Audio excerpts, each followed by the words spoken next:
esta semana, en el día de ayer específicamente, una mujer de 39 años, creo que de origen sirio, fue a las instalaciones de la empresa YouTube, que pertenece a Google, en San Bruno, California, y con una pistola que tenía, una 9 milímetros. En Estados Unidos cualquiera puede tener pistolas y armas y de todo. Entró a tiro a todo el que vio en las instalaciones de YouTube, hirió 3 personas y luego se suicidó. Ella se llama Nasim Afdam, se llamaba Nasim Afdam. Ella era una youtuber. Los youtubers son perfiles nuevos creados por la sociedad web que viven de ¿qué? De capitalizar, de monetizar los consumos de su video en la red.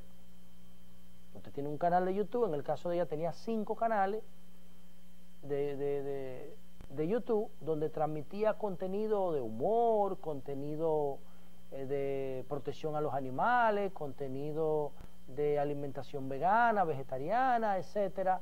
Y entonces, si esos videos tienen muchas reproducciones, a ella le pagan. Y si los canales de ella tienen muchos suscriptores, a ella le pagan. Ella dice que ella era objeto de una censura en el canal de YouTube. Y se vivía quejando de eso en el canal. Y fue al canal y se vengó y le entró a tiro a todo el mundo. Y se suicidó, ¿no?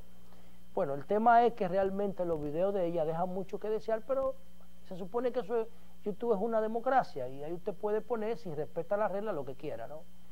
Y ella se quejaba de que no le pagaban y de que le censuraban su video. ¿Por qué traigo esto a colación con este tema de la influencia de Netflix en las elecciones de Brasil y de México, o de México y Brasil, porque las de México son primero?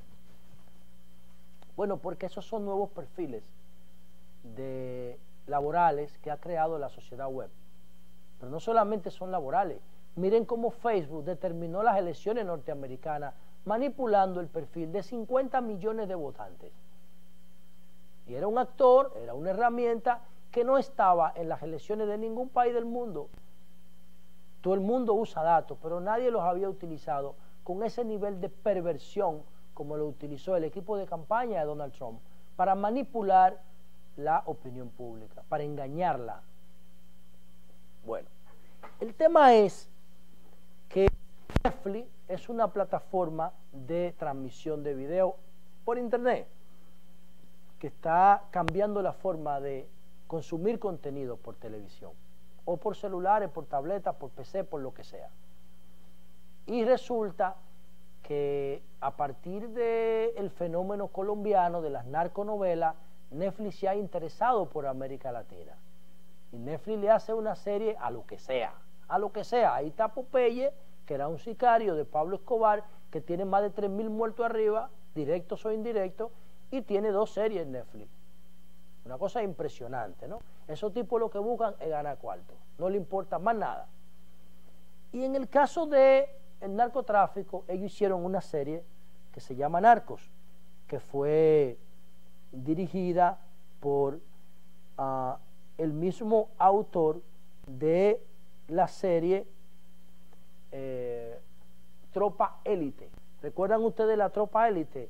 La policía brasileña entrando a la favela en un ambiente de muchísima corrupción. El productor de esa serie se llama José Padilla, o José Padilla porque es en portugués. Y el mismo productor de Narcos y de Tropa Élite es el productor de la serie de El Mecanismo, que es una serie que trata de aborda el escándalo más grande de corrupción de la era moderna, el escándalo de Lavallato o Lavajato, que significa lavauto, envuelve más de 10.000 millones de dólares. Y Padilla, el productor, cuenta la historia con el mismo criterio con que contó Narcos y con el mismo criterio con que contó Tropa Élite, desde la perspectiva de 2 policías, en este caso 2 investigadores, que empiezan a vincularse con el tema en cuestión, corrupción policial, narcotráfico, y en este caso corrupción político-empresarial. Y este caso cuenta la historia de Marcelo Odebrecht y de la empresa de petróleo de Brasil y como Lula, que era presidente en esos 2 periodos, dice la serie que está vinculado con toda esa corrupción y que se benefició. Pero resulta que en México están transmitiendo otra serie, ahora está en pausa porque están haciendo la tercera temporada, que se llama El Chapo, inspirada en Loera Guzmán, que está extraditado en Estados Unidos desde el final del gobierno de Obama. Esa serie, en esa serie del Chapo hay un personaje que se llama Conrado Sol.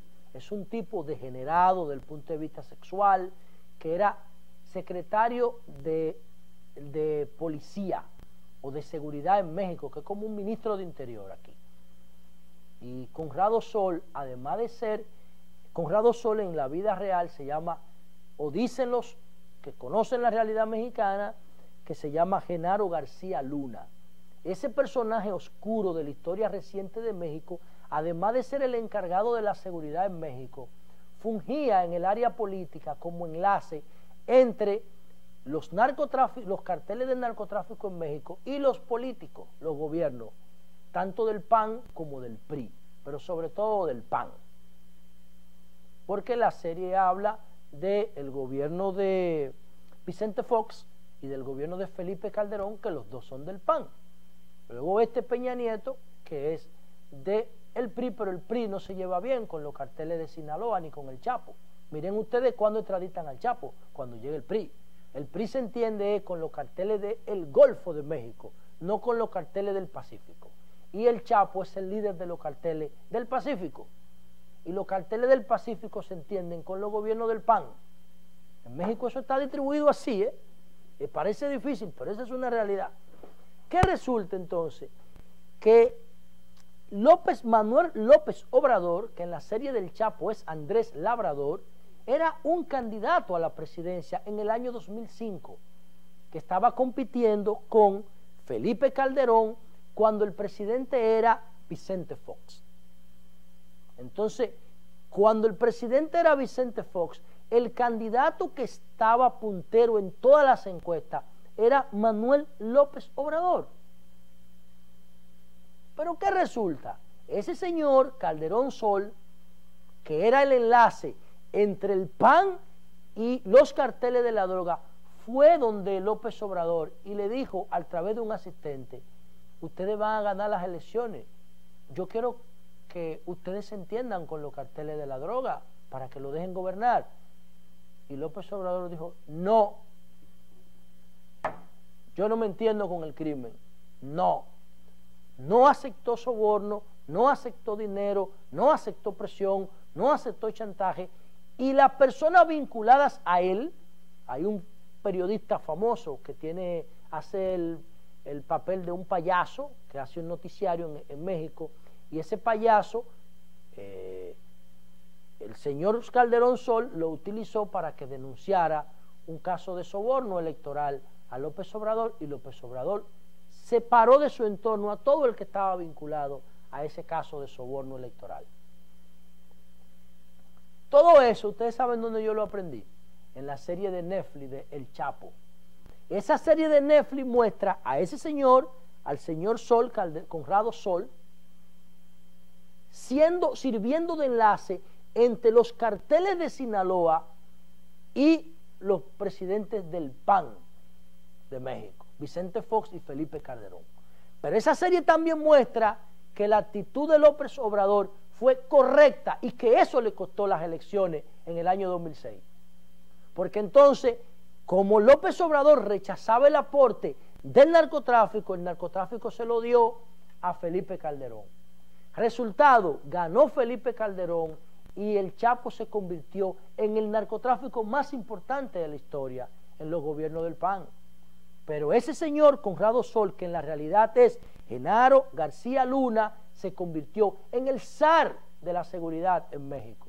Pero a la vez era un socio del cartel y un enlace de los carteles y del Chapo con el presidente Felipe Calderón. Eso es lo que dice Netflix. ¿Qué ha traído eso como consecuencia?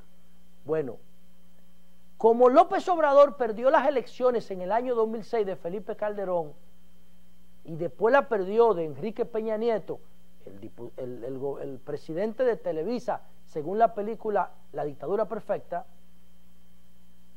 Bueno, ¿saben qué? Ahora López Obrador, cuando se está transmitiendo la serie, está encabezando todas las encuestas, frente al PAN y frente al PRI. ¿Por qué? Porque la serie lo muestra como un líder honesto. Porque la serie lo muestra como un líder honesto. Y eso es lo que yo quería significar. Por eso decía, ¿cómo está influyendo la Netflix en la política de México y de Brasil? En México las elecciones serán en junio. Y parece ser que López Obrador, que le hicieron una campaña sucia en esa época, vinculándolo a Chávez y a la izquierda, ahora parece ser que va a ganar las elecciones porque está puntero en las encuestas. Y su comportamiento, reflejado en la serie del Chapo, tiene mucho que ver en su posicionamiento electoral. El otro tema es el de Brasil.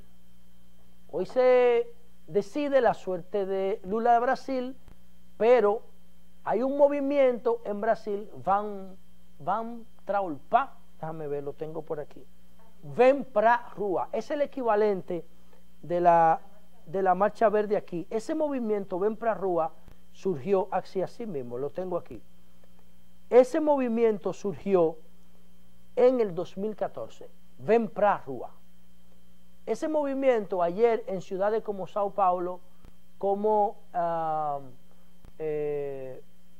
Salvador de Bahía, Sao Paulo, las principales ciudades de Brasil, estaba decenas de miles de personas en la calle pidiendo que encarcelaran a Lula. Y entonces Lula ha dicho que va a demandar a Netflix, no al movimiento Ven pra Rua, es a Netflix, y dice Dilma Rousseff, lo tengo aquí, que Dilma Rousseff acusa a Netflix de hacer proselitismo electoral en Brasil, y le voy a leer el link de la información. La expresidenta brasileña Dilma Rousseff acusó en este lunes a la plataforma digital Netflix de realizar proselitismo electoral en Brasil tras el lanzamiento de la serie sobre corrupción en el país, en la que, asegura, ataca su reputación como la de su antecesor Luis Ignacio Lula da Silva. ¿Por qué Dilma Rousseff y Lula están atacando a Netflix? ¿Saben por qué?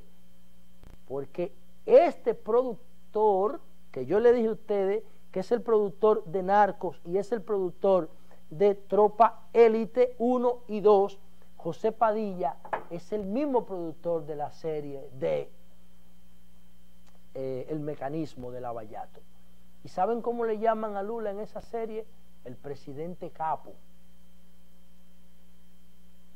Entonces, miren ustedes cómo la sociedad web está influyendo no solamente en crear nuevos perfiles como community managers o como ingenieros de datos o como youtubers, no, también está determinando procesos electorales como el de Estados Unidos, como seguro va a pasar en México y como seguro va a pasar en Brasil. Por eso Lula dice que va a demandar a Netflix.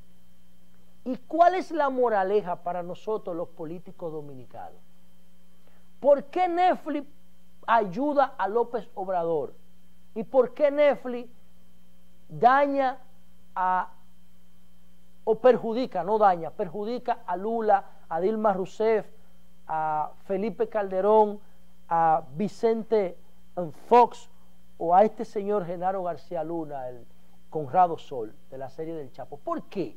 ¿Por qué dice el Chapo que va a demandar a Netflix igual que Lula? ¿Por qué?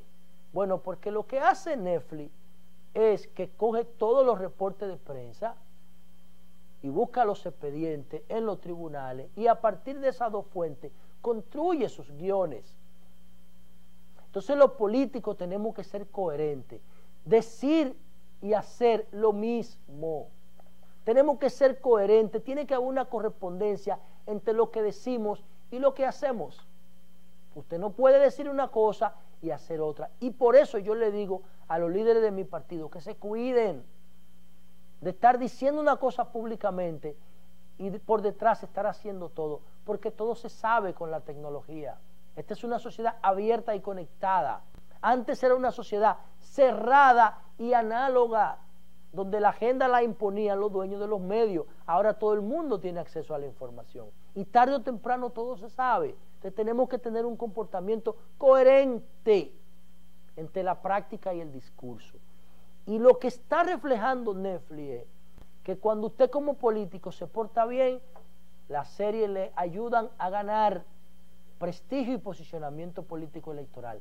Cuando usted tiene un comportamiento malo, que contradice las leyes y el comportamiento ético que deben tener los políticos, entonces usted se desprestigia y pierde posicionamiento político y electoral, que es lo que está pasando con Dilma, con el presidente Lula da Silva, con Vicente Fox y con Felipe Calderón, y los perfiles que de ellos proyecta Netflix en la serie de El Chapo y en la serie de El Mecanismo sobre el escándalo de Lavallato.